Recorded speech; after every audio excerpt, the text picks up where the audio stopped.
ये कहानी है रानी मेहरा नाम की एक सीधी सादी पंजाबी लड़की की, जो कि दिल्ली में रहती है। और कहानी की शुरुआत में ही हम देखते हैं कि रानी की मेहंदी की फंक्शन चल रही है और रानी और उसकी सारी फैमिली बहुत खुश है। उसके बाद रानी के फियांसे विजय का उसे कॉल आता है और फिर रानी विजय से मिलने जाती है और विजय रानी से मिलकर कहता है कि वो ये शादी नहीं कर सकता। विजय रानी को कहता है कि लंदन में रहने के बाद उसकी लाइफस्टाइल काफी चेंज हो गई है और रानी अभी भी वैसे की वैसे ही है और विजय के नए लाइफस्टाइल के साथ रानी एडजस्ट नहीं कर सकती है और उन दोनों का शादी करना भी अब गलत होगा। ये बातें सुनकर रानी काफी टूट जाती है और वो विजय से रिक्वेस्ट करती है कि उससे शादी कर ले, क्योंकि शादी को अब बस 2 दिन ही बाकी है। लेकिन विजय रानी की बातें नहीं सुनता है। दूसरी तरफ रानी के घर वालों को भी ये बात पता चल जाती है तो सबको बहुत बड़ा सदमा पहुंचता है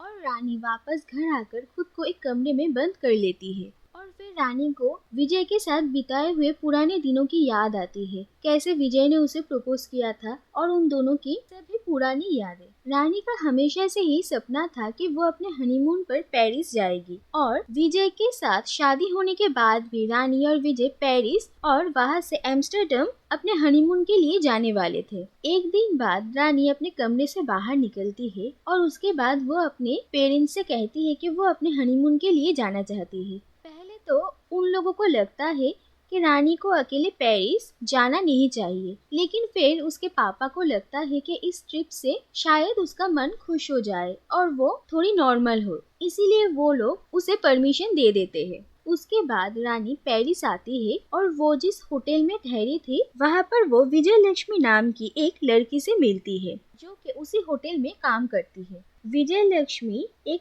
फ्री स्पिरिटेड वुमन है और वो एक सिंगल मदर है। और विजय लक्ष्मी से बात करने के बाद रानी को ये पता चलता है कि उसके पापा इंडियन थे। पेरिस में आने के बाद ही रानी 2 बार प्रॉब्लम में पड़ती है। एक बार एक लोकल पुलिस उसे देखती है और उसका पासपोर्ट अपने पास रख लेते हैं, लेकिन विजय लक्ष्मी रानी की हेल्प करती है उसका पासपोर्ट वापस लेने में। और दूसरी बार एक चोर रानी की बैग चोरी करने का कोशिश करता है, लेकिन रानी उस चोर से अकेले ही लिपट लेती है। इस बात से वो काफी डर जाती है और फिर वो विजय लक्ष्मी के पास एक पब में उसे मिलती है, जहाँ पर वो गलती से शराब पी लेती है और शराब के नशे में विजय लक्ष्मी को अपने बारे में सब कुछ कहती है और वहाँ पर वो शराब के नशे में बहुत डांस भी करती है, जहाँ पर हमें ये पता चलता है कि विजय रानी को बहुत कंट्रोल किया करता था। रानी को हमेशा उसी के बातों के मुताबिक चलना पड़ता था, यहाँ तक कि वो अपने किसी फैमिली फंक्शन में खुलकर डांस भी नहीं कर सकती थी, क्योंकि विजय को ये पसंद नहीं था।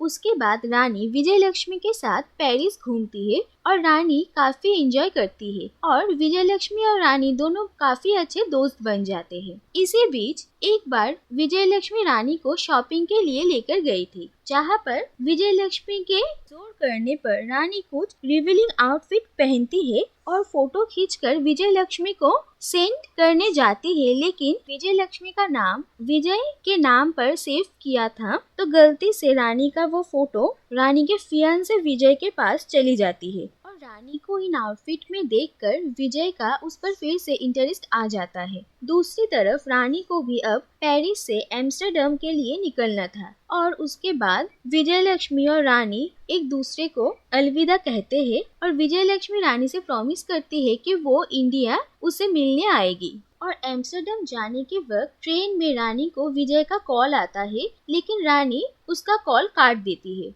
एम्स्टर्डम पहुंचकर रानी देखती है कि जिस हॉस्टल में उसका रूम बुक था उसे अपना रूम 3 और लड़कों के साथ शेयर करना पड़ेगा, लेकिन वो ऐसा नहीं करना चाहती थी और हॉस्टल में कोई रूम भी खाली नहीं था और उसे यहाँ पर किसी और जगह पर रूम भी नहीं मिलने वाला था, इसीलिए उसे मजबूरन उन तीनों लड़कों के साथ उसी रूम में रहना पड़ता है। और उन तीनों लड़कों का नाम था टाका, टीम और अलेक्जेंडर। टाका जापान से था, टीम फ्रांस से और अलेक्जेंडर रशिया से। धीरे धीरे रानी और वो तीनों लड़के अच्छे दोस्त बन जाते हैं और फिर वो चारों मिलकर एक साथ एम्स्टर्डम घूमते हैं। वो लोग एक साथ शॉपिंग करते हैं, बोट पे घूमते हैं और चर्च भी जाते हैं। इसी बीच रानी अपने तीनों दोस्तों के साथ एक क्लब में जाती है एक पोल डांसर से मिलने के लिए, क्योंकि विजय लक्ष्मी ने रानी को एक पार्सल दिया था इसी एड्रेस के किसी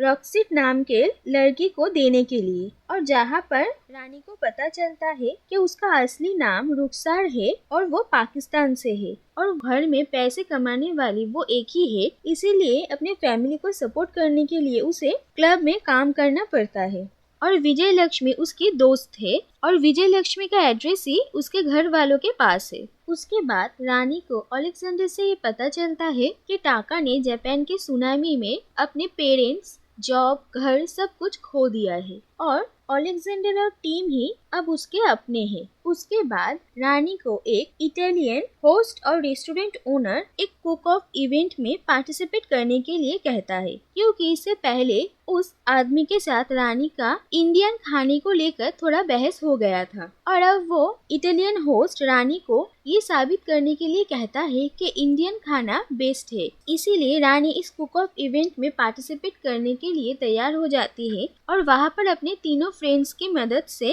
गोलगप्पा का स्टॉल लगाती है और वहाँ के सारे लोगों को उसके गोलगप्पे काफी पसंद आते हैं और वो ही गोलगप्पे बेचकर वो इटालियन होस्ट काफी पैसा अर्न करता है, जिसमें से 50% वो रानी को भी दे देता है, जिससे कि रानी अपना अर्निंग पोटेंशियल भी रियलाइज करती है। क्योंकि एक बार रानी को एक जॉब का ऑफर आया था और रानी ने विजय को इसके बारे में बताया था। रानी को ये जॉब करने का बहुत मन था, लेकिन विजय ने उसे ये जॉब करने नहीं दिया और वहाँ से वापस लौटने के वक्त रानी देखती है कि विजय उसके हॉस्टल के बाहर बैठा हुआ है और रानी से मिलने के बाद विजय उसे माफी मांगता है और वो कहता है कि वो काफी दिनों से उसे ढूंढ रहा है। उसके बाद विजय रानी से उन लोगों के रिश्ते के बारे में बात करना चाहता था, लेकिन रानी उससे बात नहीं करना चाहती और उसे यहाँ से जाने के लिए कहती है। लेकिन बातों बातों में विजय रानी पर चिल्ला देता है और उसके बाकी तीनों फ्रेंड उसकी हेल्प करने के लिए आते हैं, जिससे कि विजय और उन लोगों के बीच झगड़ा हो जाता है। उसके बाद रानी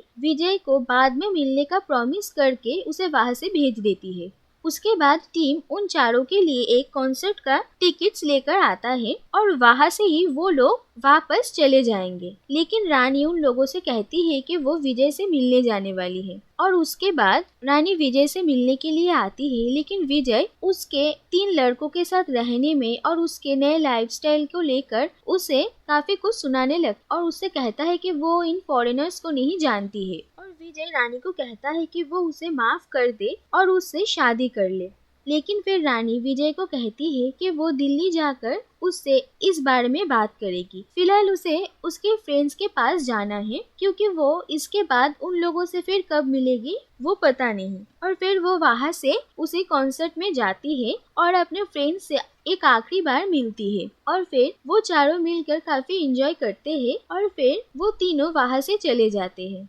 उसके बाद रानी भी इंडिया वापस आ जाती है और वापस आकर वो विजय के घर जाती है, जहाँ पर विजय और उसके फैमिली को लगता है कि रानी सब कुछ भूलकर शादी करने के लिए राजी हो गई है और वो लोग वेडिंग प्लान्स के बारे में डिस्कस करते हैं। लेकिन फिर रानी विजय के हाथों उसका एंगेजमेंट रिंग देती है और उसे थैंक यू कहती है, जिसका मतलब ये है कि रानी को विजय ने ही ये अपॉर्चुनिटी दी थी ताकि वो वर्ल्ड को एक्सप्लोर कर सके और ऐसे उसे रिजेक्ट कर उसे और भी बेहतर बनाने में भी विजय का ही हाथ है, इसीलिए वो विजय का शुक्रगुजार है। उसके बाद वो विजय के घर से निकल जाती है और वहाँ से चलकर जाते वक्त उसके फेस पर एक ब्राइट स्माइल होती है, जो कि उसके कॉन्फिडेंट और एक नए जिंदगी की शुरुआत की निशानी है।